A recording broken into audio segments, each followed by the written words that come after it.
කුරුස පල්ලියේ හාස්කම් ගොඩයි. දේව මහිමි ලොවට කියන කුරුසයාගේයි. මේ සින්දුව ඔයාලා අහලා ඇති. අද අපි ආවේ මාළවිල කුරුස පල්ලියටයි.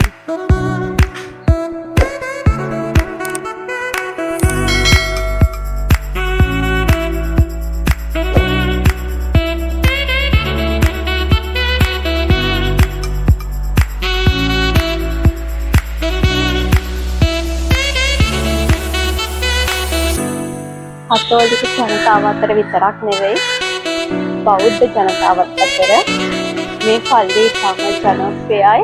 මේ පල්ලියේ ගොඩක් හාස්කම් තියෙනවා කියන මතය ඒ හැම බැතිමතෙක්ගෙම හිතේ තියෙනවා. සුසාන භූමියත් එක්ක තමයි මේ පාර තියෙන්නේ. ජේසුතුමාගේ සුරුවමට යන්න මේ හරියට වෙනකම්ම සෙනගක් ඉන්නවා. ඊට දවස්වලට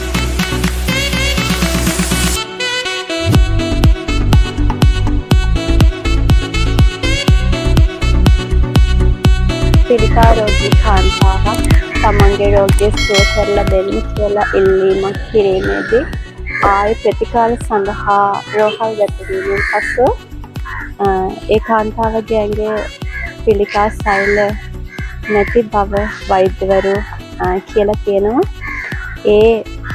ඒකත් මෙම පල්ලිය මෙච්චර ජනප්‍රිය වීමට හේතුවක්. දේවස්ථානයේ දොරටුව ගාව ඉඳලා සුරුවම ගාවට දන ගහලා යන්න පුළුවන් තමන්ගේ බාරෝපණ කිරීමට. මෙතන ගොඩක් ජනතාව මේ වැල්ල දන ගහලා සුරුවම ගාවටම යනවා. කලින් නම් වාහන නවත්තලා ගියේ මේ පල්ලිය දෙපස පාරේ. දැන් වෙනම පාක් එකක් හදලා තියෙන වාහන නවත්තන්න.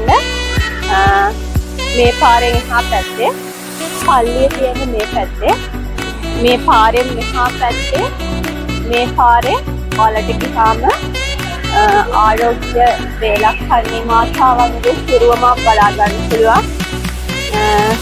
මුහුද ගාව තමයි ඒ සිරුවම තියෙන්නේ. ඈතින් පේනවා ඇති.